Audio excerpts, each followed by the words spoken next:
ഇനി mutton stew വെക്കുമ്പോൾ ഇതുപോലെ ഒന്ന് ചെയ്തു നോക്കൂ. വളരെ ടേസ്റ്റിയാണെന്ന് മാത്രമല്ല, ഇത് നമുക്ക് വീണ്ടും വീണ്ടും കഴിച്ചുകൊണ്ടിരിക്കാൻ തോന്നും. അത്ര സ്വാദിഷ്ടമായ ഒരു മട്ടൺ സ്റ്റൂ ആണിത്. അപ്പത്തിനും ബ്രെഡിനുമൊക്കെ ഒരു സൂപ്പർ കോമ്പിനേഷൻ. അപ്പോൾ എങ്ങനെയാണ് ഉണ്ടാക്കുന്നതെന്ന് നോക്കിയാലോ.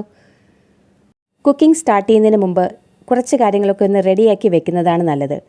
ഞാനൊരു 3 മീഡിയം സൈസ് സവാള തൊലി കളഞ്ഞ് എടുത്ത് വെച്ചിട്ടുണ്ട്. പിന്നെ എടുത്തിരിക്കുന്നത് ഉരുളക്കിഴങ്ങാണ്. 2 ഉരുളക്കിഴങ്ങ് തൊലി കളഞ്ഞ് വെച്ചിരിക്കുകയാണ്. ഇതെല്ലാം നിങ്ങളെ ഒന്ന് കാണിച്ച ശേഷം മുറിക്കാമെന്ന് കരുതി. ഒരു ക്യാരറ്റ് എടുത്തിട്ടുണ്ട്. അത്യാവശ്യം വലിയ ക്യാരറ്റാണ്. പിന്നെ വേണ്ടത് ഇഞ്ചി, കുറച്ച് നല്ലോണം തന്നെ വേണം. 2 വലിയ കഷ്ണം ഇഞ്ചി എടുക്കാം. പച്ചമുളകും ഒട്ടും കുറയ്ക്കേണ്ട. ഇത് എരിവുള്ള മുളകാണ്. എന്നിട്ടും ഞാൻ 7 എണ്ണം എടുത്തിട്ടുണ്ട്. 1/2 കിലോ മട്ടണിലാണ് നമ്മൾ സ്റ്റൂ ഉണ്ടാക്കാൻ പോകുന്നത്. ഇനി ഇത് കൂടാതെ മെയിനായിട്ട് വേണ്ടത് തേങ്ങാപ്പാലാണ്. അപ്പോൾ തേങ്ങാപ്പാൽ എടുക്കുന്നതിന് വേണ്ടിയിട്ട് ഒരു തേങ്ങയുടെ 2 മുറി തേങ്ങയും ചിരവിയെടുക്കണം. എന്നിട്ട് അതിൽ നിന്ന് നമുക്ക് 1-ാം പാലും 2-ാം പാലും എടുക്കണം. നല്ല മൂത്ത തേങ്ങ തന്നെ നോക്കിയെടുക്കാൻ ശ്രദ്ധിക്കുക. അപ്പോൾ പച്ചക്കറിയുടെ കട്ടിങ്ങും തേങ്ങാപ്പാൽ എടുക്കലും ഒക്കെ ചെയ്ത ശേഷം ഇനി നിങ്ങളെ കാണിക്കാം.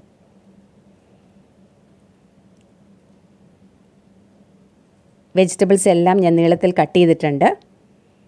സവാള സാധാരണ അരിയുന്ന അത്ര കനം കുറച്ചിട്ടില്ല. നമ്മളിതെല്ലാം കുക്കറിലാണ് കുക്ക് ചെയ്യാൻ പോകുന്നത്. ഇഞ്ചിയും അത്യാവശ്യം വലിയ കഷ്ണങ്ങളാണ്. കുറച്ച് നീളത്തിലാണ് കട്ട് ചെയ്തിരിക്കുന്നത്. പച്ചമുളക് 2ആയിട്ട് കീറിയിട്ടിട്ടേ ഉള്ളൂ. ക്യാരറ്റ് ഇതുപോലെ അല്പം വലിയ കഷ്ണങ്ങളായിട്ടാണ് കട്ട് ചെയ്തിരിക്കുന്നത്. ഇനി നമുക്ക് ഈ മട്ടൺ സ്റ്റൂവിലേക്ക് അത്യാവശ്യം വേണ്ടത് കുറച്ച് സ്പൈസസ് ആണ്. ഒരുപാട് സ്പൈസസ് ഒന്നും ഞാൻ എടുത്തിട്ടില്ല. 1 ടേബിൾ സ്പൂൺ കുരുമുളകുണ്ട്. പിന്നെ ഒരു വലിയ കഷ്ണം പട്ട ചെറുതായി പൊട്ടിച്ച് വെച്ചതാണ്. ഒരു 4 ഏലക്ക എടുത്ത് വെച്ചിട്ടുണ്ട്. ഒരു 5 ഗ്രാമ്പുമുണ്ട്. മറ്റൊരു മസാലയും ഞാനിതിൽ ചേർക്കാറില്ല. പക്ഷേ ഇതെല്ലാം കൂടി ഒന്ന് പൊടിച്ചിട്ടാണ് ചേർക്കുക. ഒന്ന് ക്രഷ് ചെയ്തിട്ട് ചേർക്കുന്നതായിരിക്കും കുറച്ചുകൂടി നന്നായിരിക്കുക. തേങ്ങാപ്പാലും ഇവിടെ റെഡിയാക്കി വെച്ചിട്ടുണ്ട്. ഇത് 1.5 കപ്പോളം 2-ാം പാലുണ്ട്. 1/2 കപ്പോളം 1-ാം പാലും റെഡിയാക്കിയിട്ടുണ്ട്. അതായത് തലപ്പാൽ. ഉരുളക്കിഴങ്ങ് കട്ട് ചെയ്തിട്ട് ഞാൻ വെള്ളത്തിൽ തന്നെ ഇട്ട് വെച്ചിരിക്കുകയാണ്. അത്യാവശ്യം വലിയ കഷ്ണങ്ങളായിട്ടാണ് അതും കട്ട് ചെയ്തിരിക്കുന്നത്. ഇതിൻ്റെ കളറ് പോവാതിരിക്കാനാണ് വെള്ളത്തിലിട്ട് വെച്ചത്. ഇനി നമ്മുടെ പ്രധാന താരം മട്ടൺ. ഇത് 1/2 കിലോ ആണ്. നല്ലപോലെ വിനാഗിരിയൊക്കെ ഒഴിച്ച് കഴുകി വൃത്തിയാക്കിയതാണ്. അതുകൊണ്ട് മണമൊന്നും വരില്ല. ഇതിലേക്ക് ആവശ്യത്തിന് ഉപ്പ് ചേർക്കാം. 1 ടീസ്പൂൺ കുരുമുളക് പൊടി കൂടി ചേർക്കുന്നുണ്ട്. വേറെ ഒന്നും ഇപ്പോൾ ഇതിലേക്ക് മാരിനേറ്റ് ചെയ്യാനായിട്ട് വേണ്ട. ഇത് രണ്ടും കൂടെ നല്ലപോലെ ഒന്ന് മിക്സ് ചെയ്തെടുക്കാം. ഇതിവിടെ മാരിനേറ്റ് ചെയ്തിരിക്കട്ടെ. ആ സമയം കൊണ്ട് നമുക്ക് നേരത്തെ ഞാൻ എടുത്തു വെച്ച ആ സ്പൈസസ് എല്ലാം ഒന്ന് ഇടിച്ചെടുക്കാം. ഒരു ഇടികളിലിട്ട് ഒന്ന് ഇടിച്ചെടുത്താൽ നമ്മുടെ കറിക്ക് നല്ലൊരു സ്വാദായിരിക്കും. ഇത് പച്ചയ്ക്ക് ഇടുന്നതിനേക്കാൾ കൂടുതൽ സ്വാദ് ഒന്ന് ഇടിച്ചെടുക്കുമ്പോൾ കിട്ടും. ഒരു വ്യത്യാസമേ ഉള്ളൂ. നമ്മുടെ കറിക്ക് അല്പം കളർ കുറയും. ആ പ്യുവർ വൈറ്റ് കളർ കിട്ടില്ല. പക്ഷേ കളറിനേക്കാൾ പ്രധാനം സ്വാദ് തന്നെയാണല്ലോ.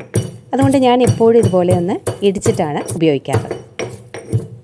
അങ്ങനെ ഒന്ന് ചെയ്തു നോക്കൂ. ഒരു പ്രത്യേക മണം തന്നെയാണ്. ഒരുപാട് സ്പൈസസ് ഒന്നും ചേർക്കേണ്ട ആവശ്യമില്ല. ഇത്രയും മാത്രം മതി. അത്യാവശ്യം നല്ലപോലെ ഒന്ന് ചതഞ്ഞ് കിട്ടിയിട്ടുണ്ട്. ഇത്രയും മതി. ഇപ്പോൾ എല്ലാം റെഡിയാണ്. ഇനി നമുക്ക് പാൻ അടുപ്പിൽ വയ്ക്കാം. പാനിലേക്ക് ഒരു 3 ടേബിൾ സ്പൂൺ വെളിച്ചെണ്ണ ഒഴിച്ചു കൊടുക്കുന്നുണ്ട്. മട്ടൺ സ്റ്റൂവിനൊക്കെ വെളിച്ചെണ്ണ മസ്റ്റാണ്. അത് ചൂടാവുമ്പോൾ ഈ സ്പൈസസ് ആദ്യം ഇട്ട് കൊടുക്കാം. ഏലക്കയുടെ തൊണ്ടൊക്കെ നേരത്തെ പൊട്ടിയത് കൊണ്ട് പേടിക്കാനില്ല.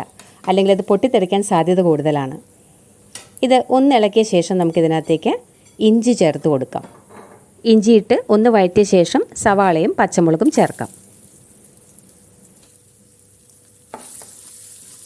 ഇതൊന്നും നമ്മൾ വേവിക്കാൻ ഉദ്ദേശിച്ചിട്ടല്ല, ജസ്റ്റ് ഒന്ന് വഴറ്റിയാൽ മതി. നമ്മുടെ ഫുൾ കുക്കിംഗ് പ്രഷർ കുക്കറിലാണ് ചെയ്യുന്നത്.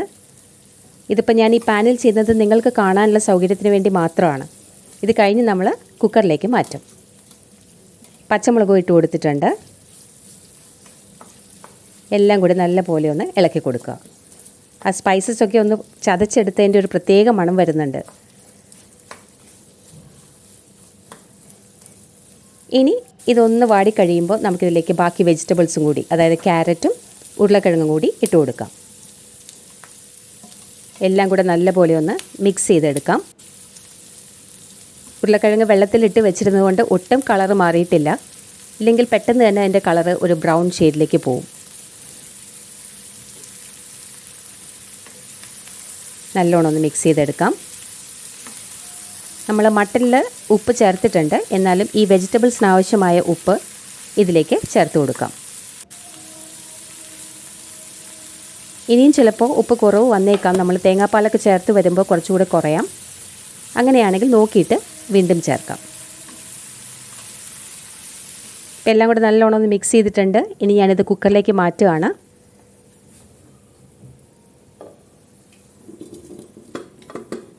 ഇതെല്ലാം നമുക്ക് ഈ കുക്കറിൽ ചെയ്യാവുന്നതേ ഉള്ളൂ.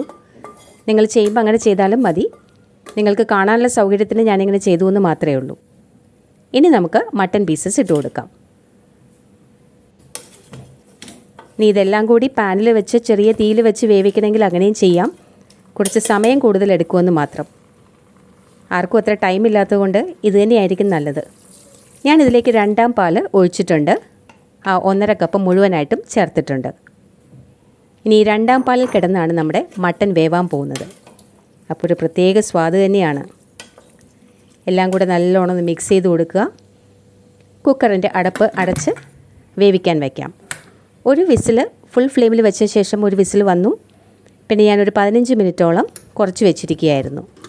15 മിനിറ്റിന് ശേഷം ഒന്നുകൂടി ഫുൾ ഫ്ലെയിമിൽ വെച്ച് ഒരു വിസിലും കൂടി വന്നു. ഇപ്പോൾ കുക്കർ തുറക്കാറായിട്ടുണ്ട്. നമ്മുടെ മട്ടൻ നല്ലപോലെ വെന്തിട്ടുണ്ട്. എല്ലാ മട്ടനും ഇതേ വേവാണെന്ന് പറയാൻ പറ്റില്ല. ഓരോ സ്ഥലത്ത് കിട്ടുന്നതും ഓരോ പ്രാവശ്യം കിട്ടുന്നതും പല വേവായിരിക്കും. അപ്പോൾ അതുകൊണ്ട് സൂക്ഷിച്ച് ചെയ്യാം. ഇതിപ്പോൾ നല്ല കറക്റ്റായിട്ട് വെന്തിട്ടുണ്ട്. എല്ലിൽ നിന്നൊക്കെ വിട്ട് പോരുന്ന പാകമായിട്ടുണ്ട്. വളരെ സോഫ്റ്റായിട്ട് വെന്ത് കിട്ടിയിട്ടുണ്ട്. ഇനി ഞാനിത് ഒന്നുകൂടി പാനിലേക്ക് മാറ്റുകയാണ്. അപ്പോൾ നിങ്ങൾക്ക് ശരിക്ക് കാണാൻ പറ്റും.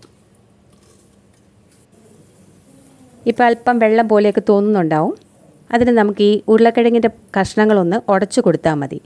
എല്ലാം ഉടയ്ക്കണമെന്നില്ല. നമുക്ക് എത്രത്തോളം ചാറ് കുറുകി കിട്ടണോ അതനുസരിച്ച് കുറച്ച് പീസസൊക്കെ ഒന്ന് ഉടച്ചു കൊടുക്കുക. അപ്പോൾ നമ്മുടെ കറി നല്ലപോലെ കുറുകി കിട്ടും. ഉപ്പ് നോക്കിയിട്ട് ആവശ്യത്തിന് ചേർക്കാം. ഞാനൊരല്പം കൂടി ചേർത്തിട്ടുണ്ട്. ഇനി എല്ലാം കൂടെ നല്ലോണം ഒന്ന് മിക്സ് ചെയ്ത് തിളയ്ക്കണം. ലാസ്റ്റ് തീ നല്ലപോലെ കുറച്ച് വെച്ച ശേഷം നമുക്ക് 1ാം പാൽ കൂടി ചേർത്ത് കൊടുക്കാം. 1ാം പാൽ ഒഴിച്ച ശേഷം പിന്നെ വല്ലാതെ തിളയ്ക്കരുത്. ചൂടായാൽ മതി. ഞാനിപ്പോൾ തീ ഓഫ് ചെയ്തു. ഈ ഒരു ചൂട് മാത്രം മതി 1ാം പാൽ ഒഴിച്ച് കഴിയുമ്പോൾ. എല്ലാം കൂടി നല്ലപോലെ മിക്സ് ചെയ്യുക. കണ്ടോ, ചാറൊക്കെ പാകത്തിന് കുറുകിയിട്ടുണ്ട്. വളരെ സ്വാദിഷ്ടമായ ഒരു മട്ടൻ കറിയാണ് റെഡിയായിരിക്കുന്നത്. കഴിഞ്ഞില്ല. ലാസ്റ്റ് നമുക്ക് ഒരു അല്പം വെളിച്ചെണ്ണയും കുറച്ച് കറിവേപ്പിലയും കൂടി ചേർക്കണം. അപ്പോഴല്ലേ നമ്മുടെ സ്റ്റൂ കംപ്ലീറ്റ് ആവൂ. 1 ടേബിൾ സ്പൂൺ വെളിച്ചെണ്ണ, പിന്നെ ലാവിഷായിട്ട് കുറേ കറിവേപ്പിലയും. ഇത്രയും ആയാൽ വളരെ സ്വാദിഷ്ടമായ മട്ടൻ സ്റ്റൂ റെഡി. ഇനി കഴിക്കേണ്ട താമസം മാത്രം. ഈ മട്ടൻ സ്റ്റൂ കൂട്ടി കഴിക്കാൻ അപ്പവും റെഡിയായി വരുന്നുണ്ട്. ഈ അപ്പത്തിൻ്റെ റെസിപ്പി ഞാൻ ഇട്ടിട്ടുള്ളതാണ്. ഇൻസ്റ്റൻറ്റ് വെള്ളയപ്പം ഉണ്ടാക്കുന്ന രീതി. കണ്ടിട്ടില്ലാത്തവർ അതും ഒന്ന് കണ്ടു നോക്കൂ. ഈ 2 കോമ്പിനേഷനും കൂടി ഒരുമിച്ച് ഉണ്ടാക്കി ഒന്ന് കഴിച്ചു നോക്കൂ. ഇഷ്ടമായാൽ ഫീഡ്ബാക്ക് പറയാൻ മറക്കില്ലല്ലോ. അപ്പോൾ ഇന്നത്തെ റെസിപ്പി നിങ്ങൾക്ക് ഇഷ്ടമായെന്ന് കരുതുന്നു. നിങ്ങളിതുപോലെ മട്ടൻ സ്റ്റൂ വയ്ക്കുമ്പോൾ മറ്റേതെങ്കിലും രീതിയിലാണ് ചെയ്യുന്നതെങ്കിൽ അതുകൂടി ഒന്ന് കമൻറ്റ് ബോക്സിൽ പറയുമല്ലോ. അപ്പോൾ സ്വാദിഷ്ടമായ ഈ അപ്പം മട്ടൻ സ്റ്റൂ കോമ്പിനേഷൻ ഞാനൊന്ന് ആസ്വദിക്കട്ടെ. Thank you for watching.